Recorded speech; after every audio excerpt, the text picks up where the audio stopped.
We will be discussing the taxation paper. ये intermediate में जो income tax and indirect taxes का जो पेपर है 70 मार्क्स का पोर्शन, जो सब्जेक्टिव पेपर है, वो हम लोग अब डिस्कस कर रहे हैं। देखिए यहाँ पे पेपर जो एवरेज लेवल का पेपर है, अब जो पहला क्वेश्चन जो इनकम टैक्स के अंदर है 14 मार्क्स का एक क्वेश्चन है। This is what 14 marks question. यहाँ पे अब देखिए क्या कह रहा है, इस क्वेश्चन को हम देखते हैं, एनालाइज करते हैं। Mister Krishna aged 65 years. Krishna कौन है? 65 ईयर्स की एज है, यानी वो सीनियर सिटीजन है, वो सीनियर सिटीजन। फर्नीचर मैन्युफैक्चरर है ये क्या है? फर्नीचर मैन्युफैक्चरर है। रिपोर्टेड प्रॉफिट ऑफ 5 करोड़ 64,44,700, यानी 5 करोड़ 64,44,700 के इन्होंने क्या है प्रॉफिट्स बताए हैं for the previous year 1920 after debiting and crediting the following items. ये जो आइटम्स हैं जो दिए गए हैं नीचे, या तो डेबिट किए गए हैं या क्रेडिट किए गए हैं 1920 फाइनेंशियल ईयर की पोजीशन बता रहे हैं। अब पहला आइटम देखिए डेबिट्स में, डेबिट्स हैं यानी एक्सपेंडिचर्स हैं जो डेबिट किए गए हैं प्रॉफिट एंड लॉस अकाउंट के अंदर। ₹20,000 paid to a gurdwara registered under 80G of income tax in cash where no checks are accepted।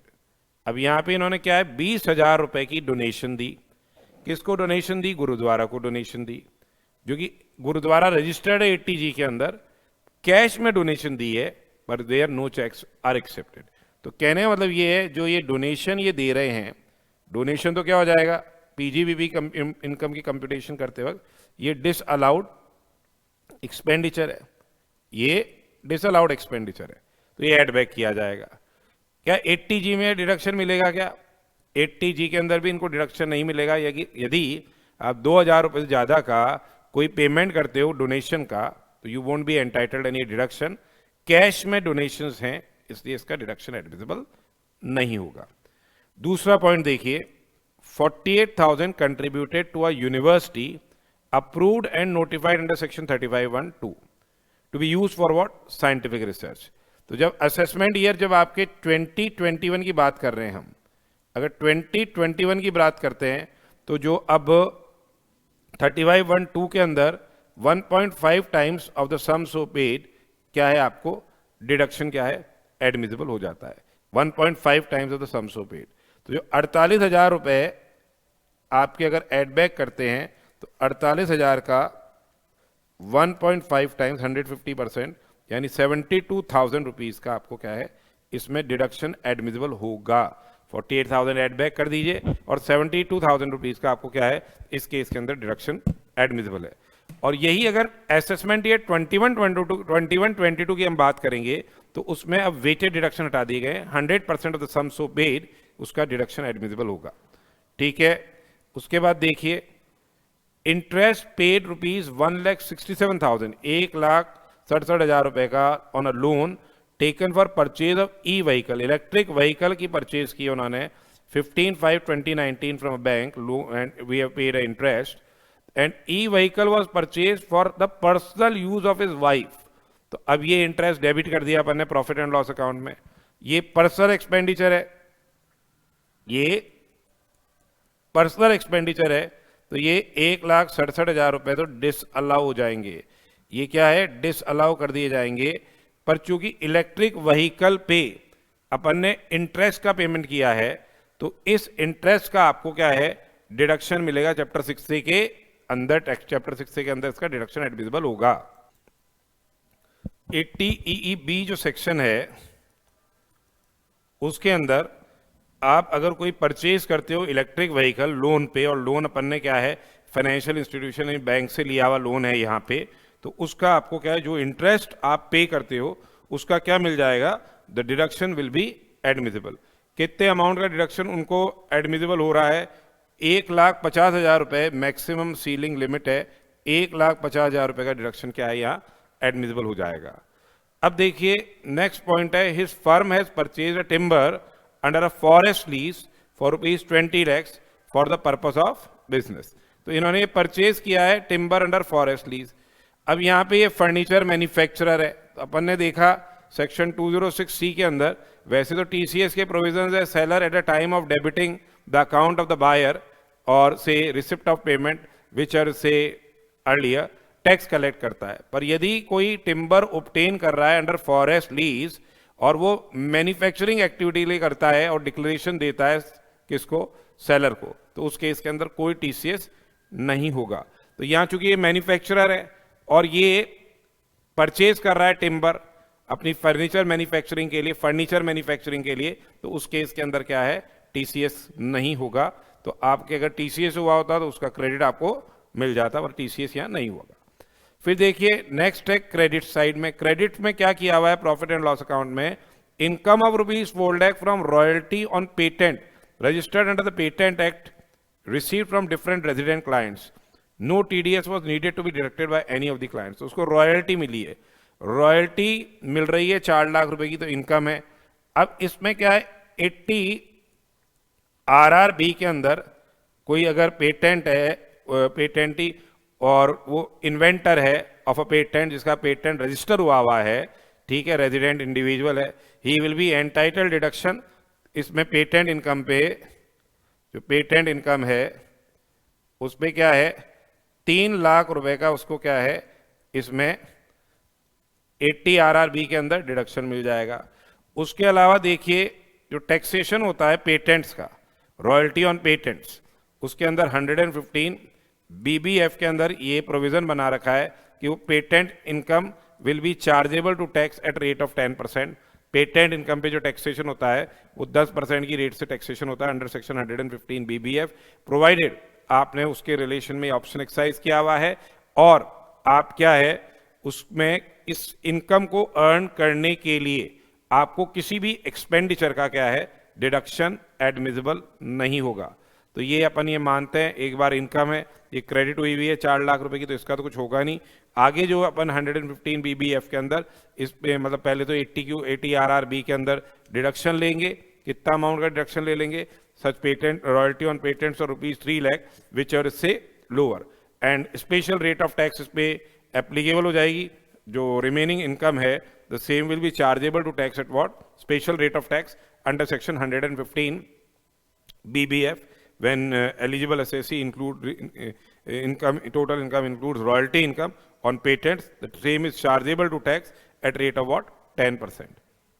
ठीक है, अब देखिए नेक्स्ट क्या है, he received 3 lakh from a debtor, 3 lakh from a debtor which was written off as bad in financial year 15-16। 3 lakh रुपए उसको debtor से मिले जो क्रेडिट किए हुए हैं इसने P&L में। Amount due from debtor which was written off as bad was ₹5 lakhs।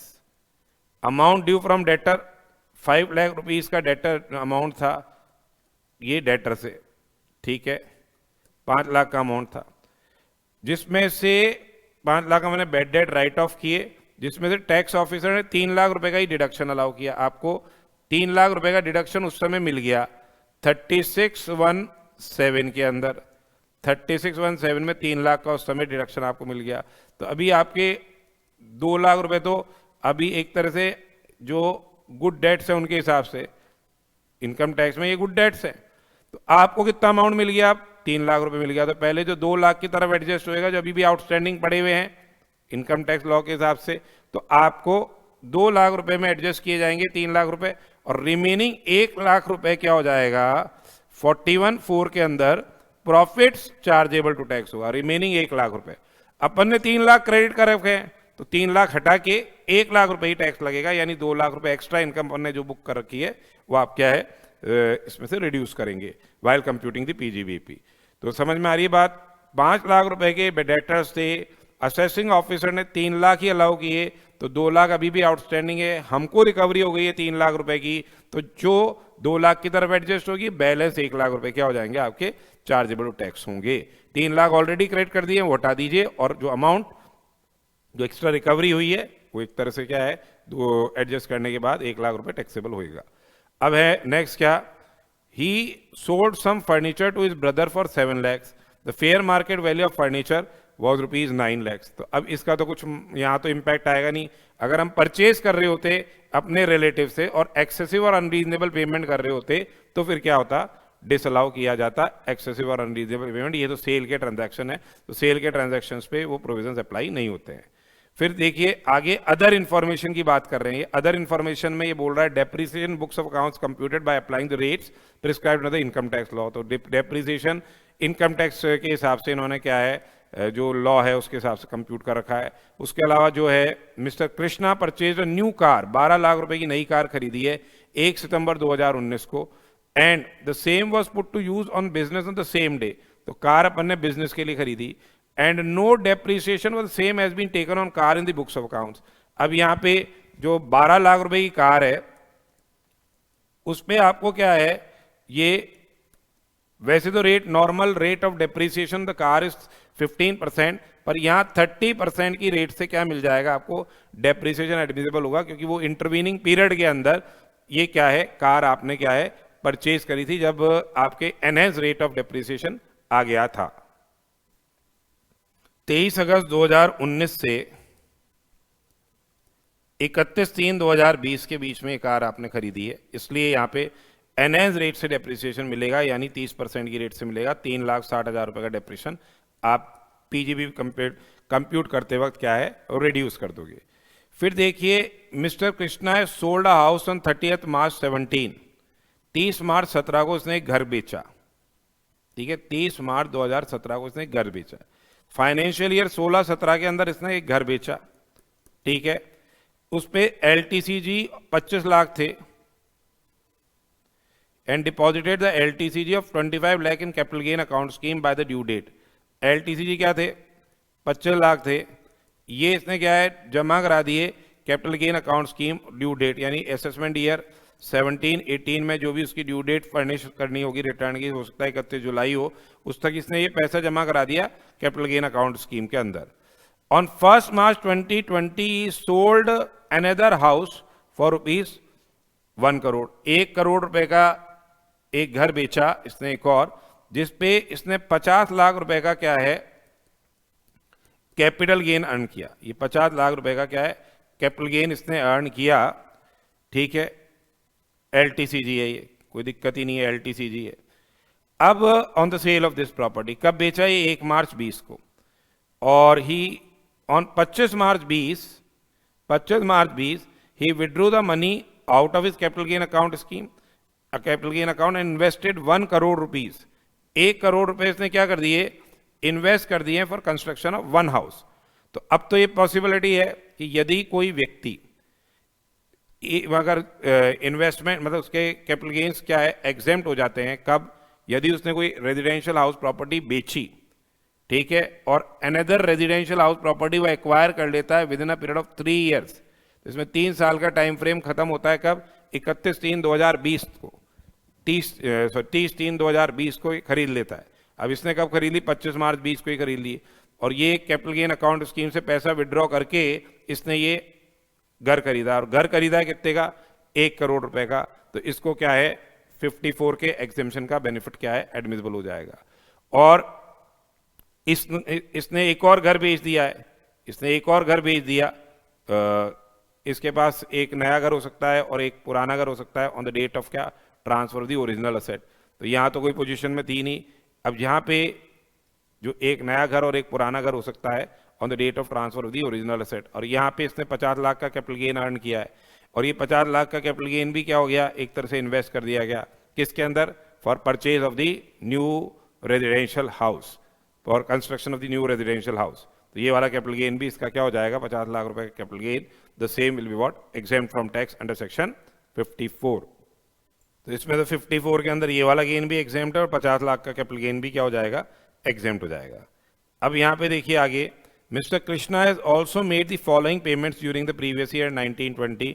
30 lakh रुपए का इसने लमसम इंश्योरेंस प्रीमियम दिया है 30 मार्च 2020 को, लमसम प्रीमियम दिया है मेडिकल पॉलिसी के रिलेशन में फॉर सेल्फ एंड स्पाउस, 30,000 रुपए का, 30 लाख नहीं 30,000 रुपए का sorry, and the policy has been effective for 5 years from 30 March 20 to 29 March 25।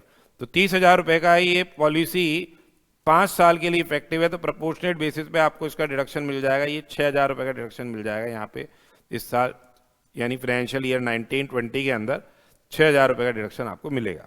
उसके अलावा क्या है, देखिए 8,000 रुपये कैश में दिए हैं प्रिवेंटिव हेल्थ चेकअप, तो प्रिवेंटिव हेल्थ चेकअप में मैक्सिमम डिडक्शन कितना मिल सकता है, 5,000 रुपये का मिल जाएगा प्रिवेंटिव हेल्थ चेकअप में। ठीक है, अब ये कह रहे हैं आप टोटल इनकम निकालिए और क्या टैक्स पेएबल निकालिए। तो अपन ने प्रोविजन सारे डिस्कस कर ही लिए हैं, अब अपन क्या कर लेंगे, एक बार कंप्यूटेशन कर लेते हैं किसकी, टोटल इनकम की। तो देखिए क्या है इसका नेट प्रॉफिट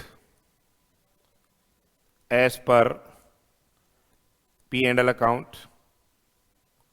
यहां पे net profit as per P&L account is 5,64,44,700, 5,64,44,700 net profit था। ठीक है, अब इसमें ऐड डोनेशन किया था अपन ने, ऐड डोनेशन ये डिसअलाउ होएगा। कितनी डोनेशन दी थी, 20,000 रुपये की, ये डिसअलाउ हो गई। फिर नेक्स्ट क्या था, यहाँ पेमेंट टू यूनिवर्सिटी, एक बार ऐड कर दो, payment to university approved under section 35(1)(2) for scientific research, this payment has been made. Okay, तो ये चाहे वो रिसर्च से बिजनेस से रिलेटेड हो या नहीं हो, क्या है, डिडक्शन एडमिसिबल होगा। तो एक बार 48,000 ऐड कर दिए और लेस जो डिडक्शन एडमिसिबल होगा 1.5 टाइम्स। असेसमेंट ये 21-22 में तो अब ये 100% ही मिलेगा, 150% नहीं मिलेगा। तो 1.5 टाइम्स अपन ने अमाउंट लिखा था, कितना आ रहा है वो 72,000, ये 72,000 का डिडक्शन एडमिसिबल हो जाएगा। फिर ऐड हो गया पर्सनल एक्सपेंस, जो पर्सनल एक्सपेंस है आपका वो है interest on car loan, interest on car loan, ये आप ऐड बैक कर दो। कितना अमाउंट आ रहा है ये, 1,67,000, ये ऐड बैक कर दीजिए, ध्यान रखिएगा डिडक्शन इसमें मिलना है।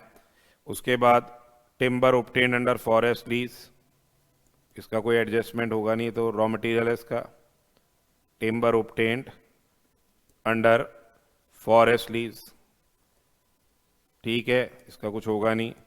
फिर नेक्स्ट देखिए क्रेडिट्स में, जो क्रेडिट्स हैं ऑलरेडी क्रेडिटेड हैं, रॉयल्टी, रॉयल्टी आपकी इनकम है, आप इसको अदर सोर्सेज में ले जाके टैक्स करें तो यहाँ से लेस करके अदर सोर्सेज में ये मान सकते हैं कि ये अदर सोर्सेज की इनकम है। ठीक है, तो यहाँ पे जो रॉयल्टी आ रही है ये कितने अमाउंट की, 4 लाख की, यहाँ हटा के आप इनकम फ्रॉम अदर सोर्सेज में भी क्या है इसको एडजस्ट कर सकते हैं। ठीक है, एक है रिकवरी ऑफ बैड डेट्स, एक बार तो जो लेस कर दिया अपन ने, क्या, जो amount credited on recovery of bad debts, क्योंकि जो एक्चुअल बैड डेट्स एक बार अपन ने क्रेडिट किए हुए हैं, कितने हैं ये, 3 लाख रुपए, ये हटाइए और ऐड कर दीजिए आप क्या, जो recovery of bad debts taxable under section 41(4). मैंने आपको बताया ही था 5 लाख के हमारे डेटर्स थे, एओ ने कितने अलाउ किए थे, 3 लाख अलाउ किए थे, 2 लाख ये है, 3 लाख अपनी क्या हुई है, 3 लाख रुपए, ठीक है, 2 लाख तो ये है, 3 लाख की रिकवरी हुई है। तो पहले एडजस्ट करेंगे इनको गुड डेट्स में और बाकी 1 लाख रुपए क्या हो जाएंगे, चार्जेबल टू टैक्स होंगे। उसके बाद देखिए sale of furniture to brother, notional income को टैक्स करने का सच कोई अधिकार नहीं है, इसका कुछ नहीं होगा एडजस्टमेंट। फिर आगे हम देखते हैं डेप्रिसिएशन ऑन कार, लेस कर देना क्या, डेप्रीसिएशन ऑन कार कितना है? डेप्रीसिएशन ऑन कार 12 लाख का 30%, 12 लाख का 30%, यानी 3,60,000 रुपये ये लेस हो गए। उसके अलावा कैपिटल गेंस तो आपका 25 लाख रुपए उस समय जमा कराया था, वो विड्रॉ कर लिया, और 50 लाख रुपए का ये गेन हुआ। 1 लाख रुपए अपने कंस्ट्रक्ट करने में यूटिलाइज कर लिए, तो कैपिटल गेंस क्या हो जाएगा? पूरा का पूरा एग्जेम्प्ट रहेगा। और कोई इसमें रिलेटेड इंफॉर्मेशन इससे है नहीं जो आपके पीजीबीपी की इनकम को अफेक्ट करे। तो पीजीबीपी की इनकम कितनी हो जाएगी? अभी एडिशंस करके देख लीजिए। ये आ रहे हैं आपके पीजीबीपी, ये पीजीबीपी आ गया। अब आप देख लीजिए कितना आ गया ये 564,44,700 plus 20,000 plus 48,000 minus 72,000 plus 167 minus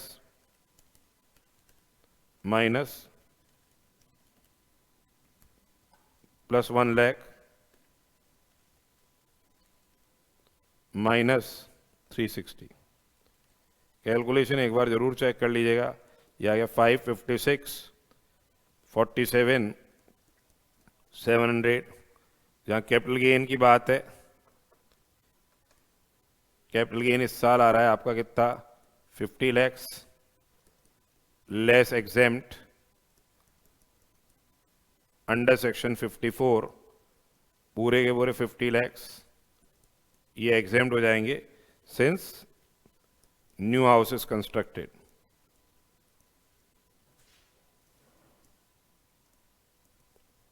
ये कह रहा है कितने रुपए का? ₹1 करोड़ का। तो इसको इसमें 50 लाख रुपीस का एग्जेम्पशन का बेनिफिट मिल जाएगा।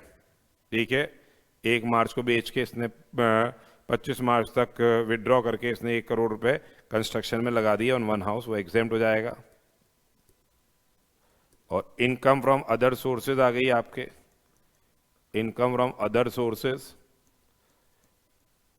Royalty on patents, royalty on patents 3 lakh रुपए। ये आ गई आपकी इनकम। कितनी आ गई? ये 3 लाख रुपये आ गई। तो income works out to be how much? Plus 3 lakh कर लिए, इक्वल टू 559 47 700, 559 47 700 ये जीटीआई आ गई। लेस डिडक्शन अंडर सेक्शन, एक तो 80D का मिल गया। हेल्थ इंश्योरेंस प्रीमियम था आपका 30,000 डिवाइडेड बाय 5, 30,000 डिवाइड बाय 5, 6,000 रुपये। और प्रिवेंटिव हेल्थ चेकअप 80D में प्रिवेंटिव हेल्थ चेकअप भी मिल गया, सब्जेक्ट टू मैक्सिमम 5,000, 11,000 का ये डिडक्शन मिल गया। और एक मिल गया 80 जो आपके RRB था, ये 3 लाख रुपए की रॉयल्टी इनकम का मिल गया पेटेंट्स पे। और एक 80 EEB ई व्हीकल को अपन ने परचेज किया, लोन जो पे किया, ये डिडक्शंस आपको एडमिजिबल होंगे। और तो कोई इंफॉर्मेशन इसमें है नहीं, ऐसा कुछ भी और नहीं दे रखा है। ये घटाने के बाद आपके पास क्या आ जाएगी? आपकी ये इनकम आ जाएगी। ठीक है, 80G का मिलेगा नहीं, लिख देना क्योंकि कैश डोनेशन दी है। 80G नॉट एडमिजिबल, ये भी लिख देना। नील कैश डोनेशन वर्किंग नोट में कर दीजिएगा उसको। ठीक है, तो अब ये कितना आ गया? 559 47 700 माइनस 11,000 माइनस 4.5 लाख हो गया। ये आ गया 554 86 700, 5,54,086 700। अब जो रॉयल्टी इनकम है, रॉयल्टी इनकम आपकी क्या रह गई? 1 लाख रुपए रह गई। 4 लाख में से 3 लाख का डिडक्शन ले लिया, वो 10% से टैक्सेबल होगी अंडर सेक्शन 115 BBF, और बैलेंस हो गई 5,53,86,700। कैलकुलेशन एक बार कंफर्म कर लीजिएगा। इस पे नॉर्मल स्लैब रेट लगेगी, तो ये तो 10,000 रुपये तो ये हो गए। अब ये सीनियर सिटीजन है, ये रेजिडेंट इंडिविजुअल 65 ईयर्स का है, तो सीनियर सिटीजन है, तो पहले 3 लाख पे तो इसको लगेगा निल, फिर नेक्स्ट 2 लाख का लगेगा इसके 5%, यानी ये हो गया 10,000 रुपये, और फिर 5 लाख का लगेगा 20%, ये 1 लाख रुपए हो गया, और बैलेंस रह गए अब कितने, 5,53,000 में से 10 लाख की कवरेज कर ली, तो 5,43,86,700, 5,43,86,700, 5,43,86,700, 5,43,86,700, इसका लग जाएगा 30%। इट इज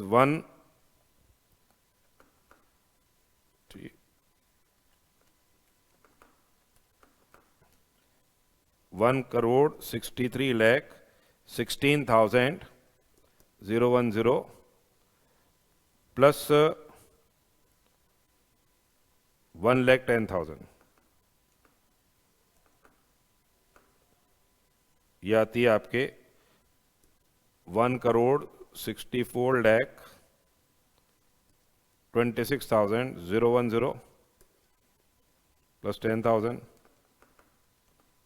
तो टोटल टैक्स हो गया, टोटल टैक्स आ गया आपका 1,64,36,010।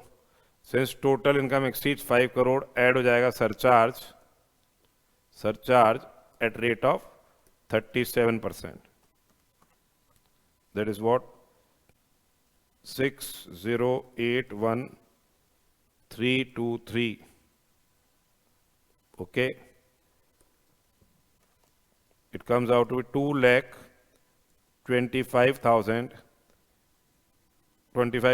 17,333. Then add HEC at rate of 4%. HEC at rate of 4%, that is 90. That is 2,25,17,333 into 4% is 90,0693. 2,34,18,030 when rounded off. So this is total tax. So this way you have to calculate. Calculation एक बार क्या है, you can go through the same.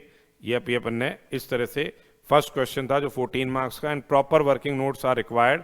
जो proper working notes आप लिखिएगा इसके relation में, capital gains का पूरा लिखिएगा, ये मोटर कार पे जो अपन ने डेप्रिसिएशन है उसके बारे में लिखना पड़ेगा, एनहांस रेट से इसमें ये क्या है डेप्रिसिएशन एडमिसिबल हो रहा है। Likewise each and every point working notes are to be written. तो इस तरह से ये अपना पहला क्वेश्चन क्या है सॉल्व किया है, जो कि आपके 14 मार्क्स का आया था जनवरी 21 के एग्जाम के अंदर।